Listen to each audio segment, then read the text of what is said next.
now you've added yet another notch on your belt to all of these other things in showbiz that you do. You're an author. Is there no end to your talent? I like to cook. I love to cook, and I wanted to make a cookbook. I started this 10 years ago, and I started collecting recipes and testing them out. Then, unfortunately, my house burned down. Yeah, just a little thing got in the way like that. A little thing got in the way and destroyed some of my recipes. I got the house rebuilt. So I got my proposal. I sent it off to this one publisher. You know, I thought, well, they publish Hollywood books, etc. They sent it back, and they said, we don't do cookbooks. So then I was talking to Laurie. She says, look, why don't you get a professional to help you write your proposal? Because as we know, Laurie, besides being a charming woman, is also an author. Yeah. Accomplished author. So she was just about to write a proposal for a mutual friend. She says, I don't have time, but you should. First publisher I sent it to said, oh yeah, that's great, we'll do it. Isn't that wonderful? And here it God. is. And how would you like to go into my redone kitchen, and I will cook up a little something. I'll show you something from this book. Family affair style. Family affair style, all right. absolutely. Let's go. Let's go. So, Kathy, tell me a little bit about what kind of recipes you have in the book. Well, they're very interesting because it's something for the whole family. So we start out with a recipe that were actually on Family Affair.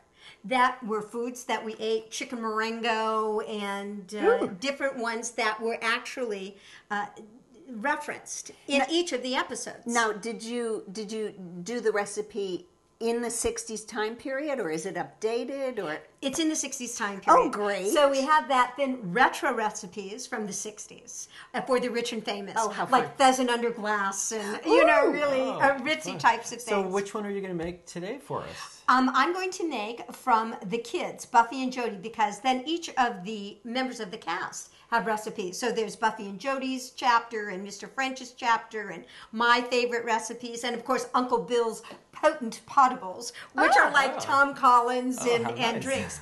But this is an easy recipe that that the kids can perform after you do the celery.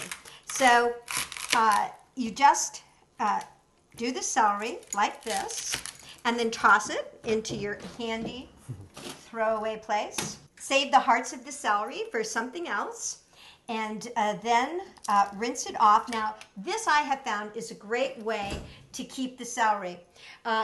Laurie, if you want to put some water in this cup. And now I just want to say that is the extent of my cooking abilities here. So you've asked me to do the right thing. Good. Well, all the way to the top? No, just about halfway full. And then it will come out like this. Then you can put the celery, after you have rinsed it, into a jar like this. This hasn't been rinsed yet, so we'll just put this over here.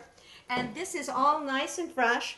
You put this in the refrigerator, it will keep it crisp and nice. But it's good as soon as you get home with your fresh celery from the farmer's market or at the store to immediately chop it and then put it in this a nice little container with water. Even the ends that stick out of the water, they'll stay crisp. Yeah, they're almost like flowers. Like you put flowers in water. Now that I get. Yes. This recipe is called Ants on the Beam, and we'll find out why.